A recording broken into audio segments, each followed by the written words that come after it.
The first thing you should start with is ask yourself a question. Do you love the product or do you love the problem? If you love the product, then you're likely not to succeed. You need to love the problem and figuring out how to solve the problem. Hey Scott, thank you so much for being here on this podcast today. We really appreciate your time and sharing your experience.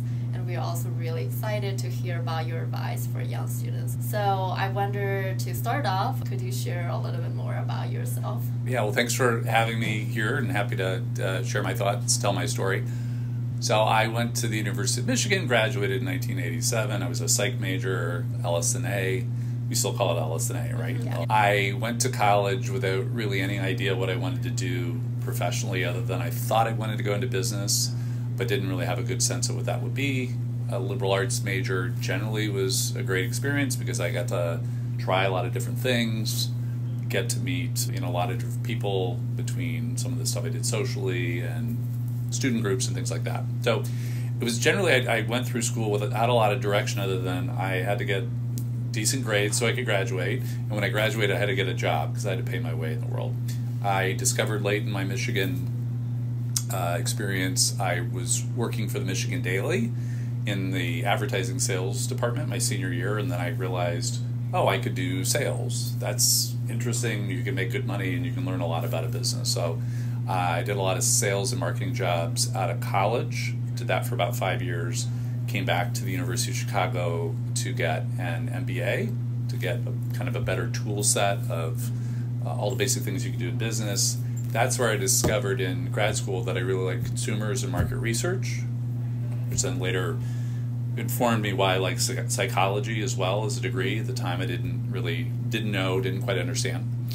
So with that, I went, after graduate school, I started in market research roles and as a supplier for Ford, on the client side for Sears. And as often happens with people that go into market research, you start gravitating towards consumer-centric jobs and businesses. So I got closer to product management, working for Lante, a consulting firm for tech firms. I was a product manager for IRI for several years. And then I ran product management support services for Grainger for several years before coming to the University of Chicago. And I've been here for about 8 years at the University of Chicago, coaching students on careers, coaching students on startups, both the undergraduates and MBA level students. That's amazing. So reflecting on your time at the University of Michigan, what is your most vivid, most rewarding experience there? So let me take a step back. The University of Michigan for me as an undergraduate was a terrific experience. I learned how to learn, I learned how to think critically.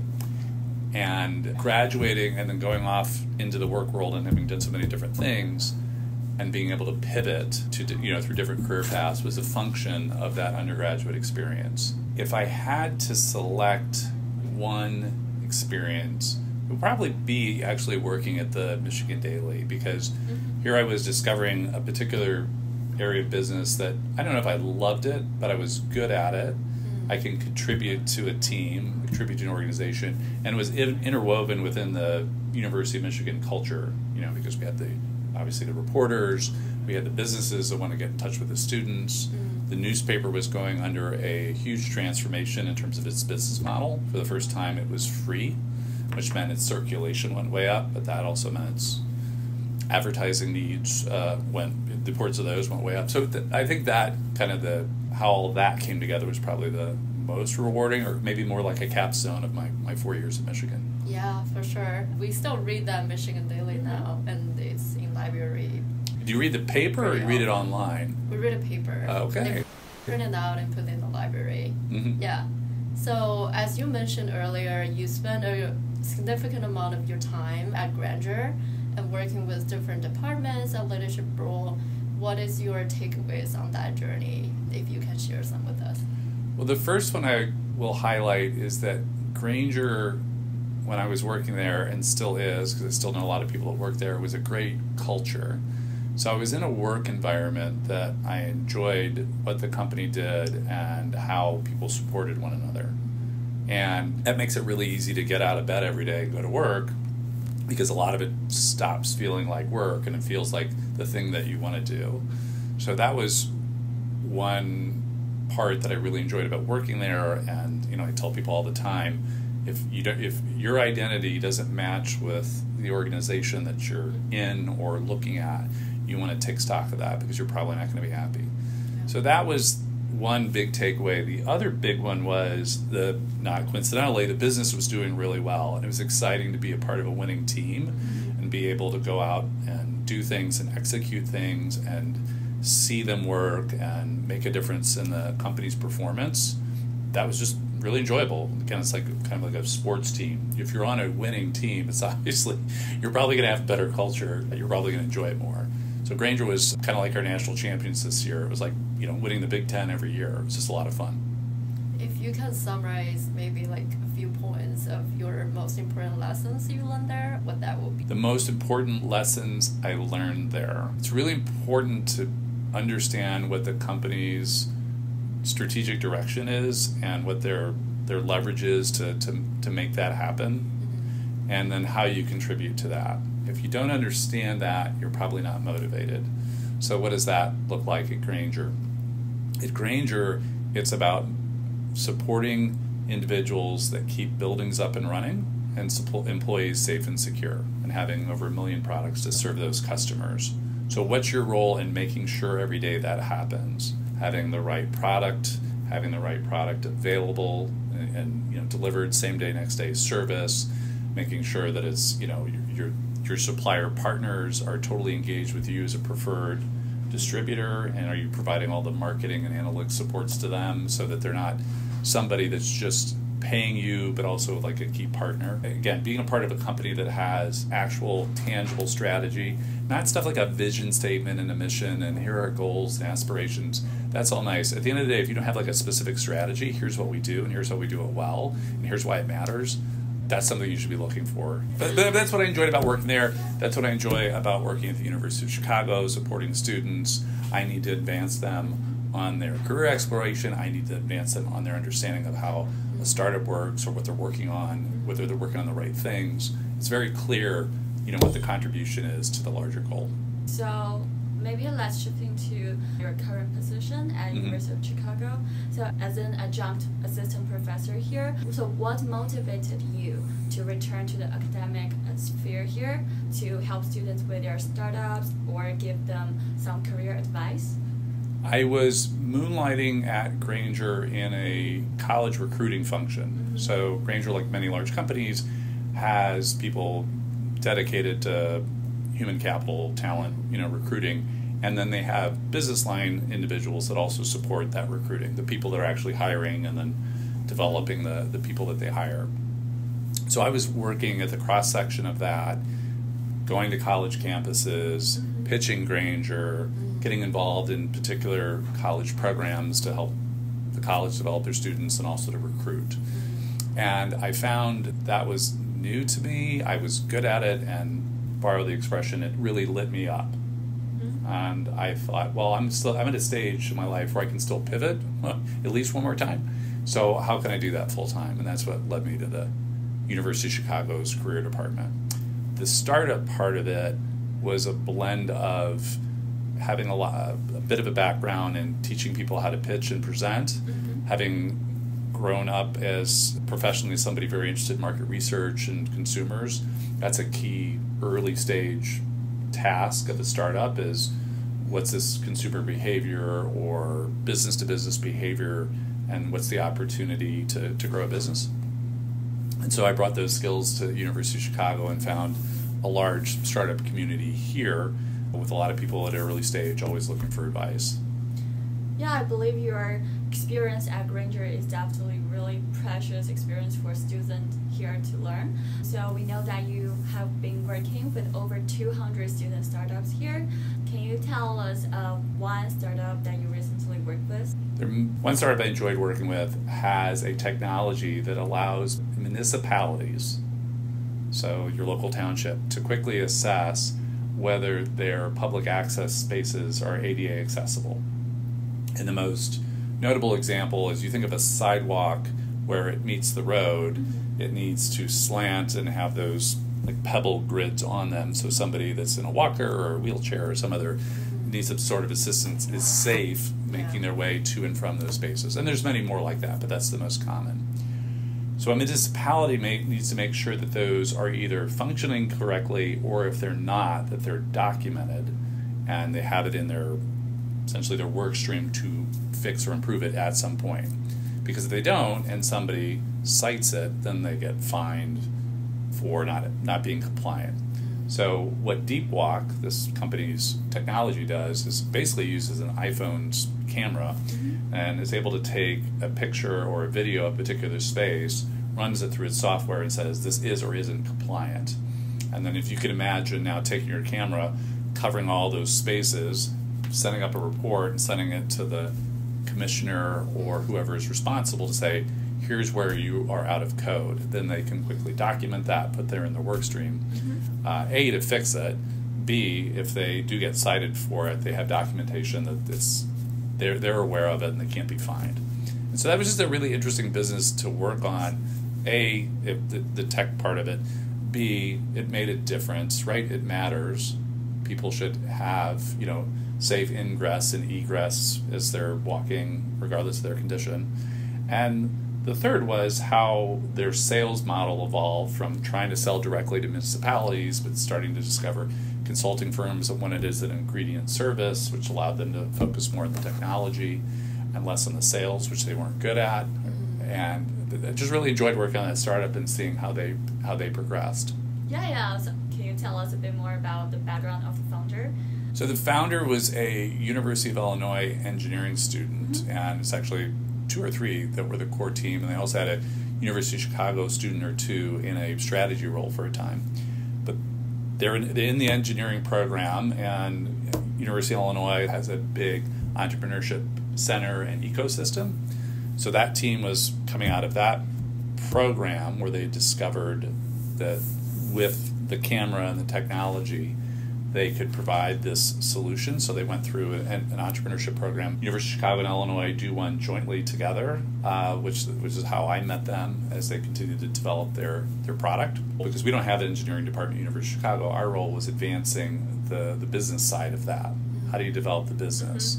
So not to make a broad sweeping statement, but engineers are typically bad at sales, because what they want to do is describe how something works as opposed to figure out and pitch what the value proposition is and the differentiation relative to what you currently have, whatever the business case is. So our program, in conjunction with our colleagues at the University of Illinois, helped really the business part of that business continue to develop. Yeah, so can you share one advice you give to their business? The advice that I gave to them, which I give to engineers frequently, is I understand how it works. Why does somebody want this? And not only figuring that out, but always starting with what's the value that you have, not what is it, not just describing it and here's a list of features and functions and blah, blah, blah, blah, blah. What is it that's valuable about what you have, and why would somebody care? And if you can start with that, you're most likely to be engaging with people that might actually pay you for it, which is the other fundamental to startup, is somebody has to pay you for what you make. So let's turn to a more broader space. What do you think is the most crucial thing that those students should know before they embark their business venture? The first thing you should start with is ask yourself a question. Do you love the product or do you love the problem? If you love the product, then you're likely not to succeed. You need to love the problem and figuring out how to solve the problem. Or in some cases, you need to love the customer, the consumer, and solve something for them. The product is a byproduct of how that happens. But you want to start with that. What's your motivation for what you're doing? Because if that's not aligned, then you're just building something that nobody wants. So that's the first thing. The second thing is spend a lot of time with customers, potential customers, and figure out what they're doing, what they like, what they don't like, without introducing your product. And get very intimate with what's going on in that world, their scenarios that are relevant to what you think you might be able to produce to solve something for them. So if you want to start there, what you typically see, and I do this myself, is you wake up one morning and you come up with a product, like, oh, this would be great. and then you just go off and build it and try to sell it, not having solved for the first two things. What do I really care about, and what are these people doing, and why would they care? Yeah, that's really useful for a lot of students, and I believe that the motivation is the key thing, like how this founder can have the sustainable business, or they will give up really quickly. Mm-hmm. Yeah, so another point is about the risk, because we know huge risk for those students to have their startups. So how would you advise those students to mitigate the risk part? Yes, risk mitigation, that's a great topic, and it sounds counterintuitive. Well, you're a startup, you're taking a big chance, you're building what they call a moonshot. How does risk mitigation fall into that? Well, the other side of that is if you adopt like the scientific method, which is test and assess and then go out and change, something to that effect. I don't think I summarized the scientific method that well, but if you know the scientific method, you're also doing that. And that's your risk mitigation, which is, okay, I have this idea. I think that I can take pictures of sidewalk ramps and assess whether they are in or out of code and quickly load that up and send that to someone. Okay. Now, first question is, does this actually work? So I have to test that and then assess as the data comes back, is this actually working? Can I tell from my own test? Can I tell from sending it to potential users that it works? And so you go through a series of steps like that, and you're continually doing to assess that it's a problem. Take that same example. Okay, it works, and it's definitely solving a problem. Is the problem big enough? That's another risk assessment. Because if it's not big enough, if not enough people are going to pay for it, I don't have a business, right? So you take everything and you do some sort of assessment, take in that data, and does that move you forward? Did that make you pivot to the side? What it should do more often than not is say, stop, this isn't working, because you're going to iterate a lot before you find something that does work. How do you avoid the founder's risk, like a founder breakup or, some misunderstanding in the team? So that's one of the biggest reasons that startups fail. Yeah. You need rules of engagement, and there's a lot of good blogs and videos and books that talk about how founding teams can most effectively work together. So without getting too much in the detail of that, basic things like, what are our rules of engagement? I run marketing, you run technology. We are founding members, and so we talk about what's going on and what we're thinking about, what we're deciding. But ultimately, if we have to make a decision about technology, that's ultimately your decision, and I have to abide by it. Likewise with marketing, because I'm the marketing person, or however the roles are broken down.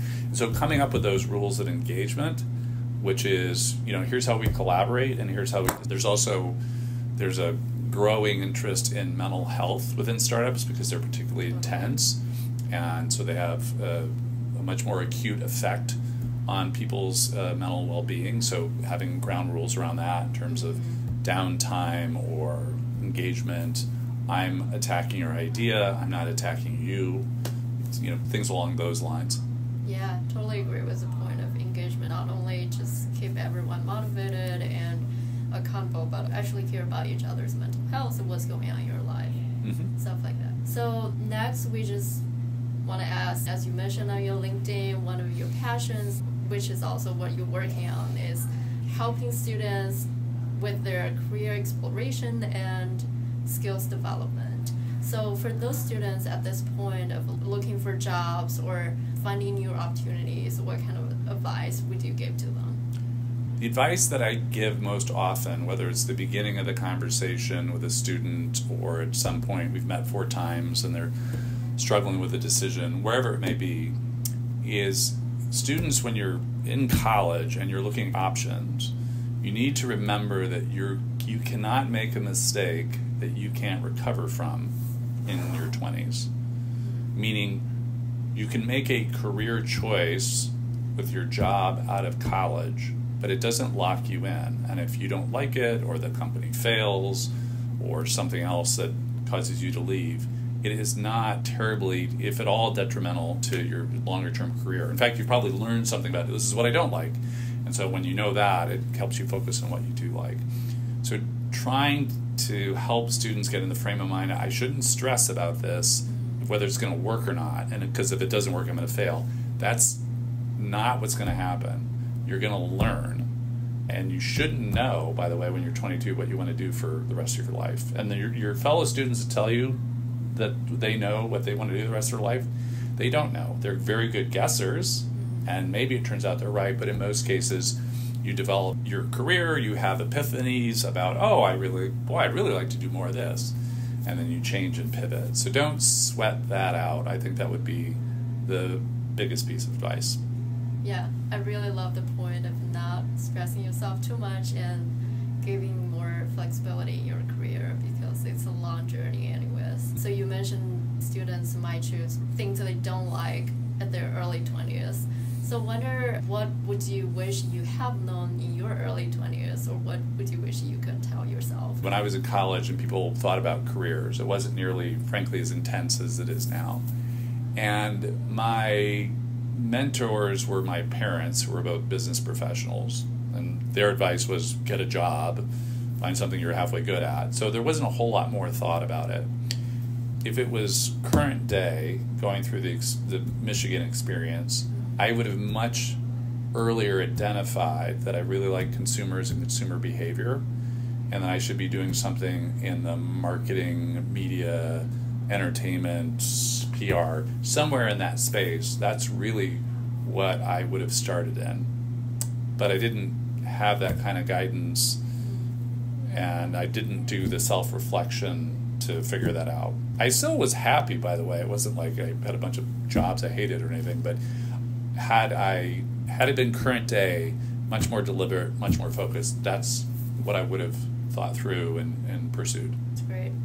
Before we wrap up, we have 3 rapid-fire questions for you. All right, let her rip. Ready? Okay. The first one is, what is your favorite business book? My favorite business book. There are so many, and I read a lot as part of, teaching about startups, because there's so much content, and startups talk about themselves all the time.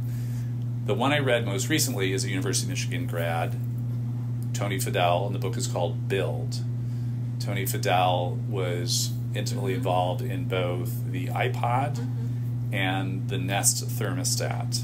And it's a great book on building products in the startup space. It's also just a great book on career advice, whether you want to do a startup or not, and all the things you need to think through. And I just really enjoyed that book.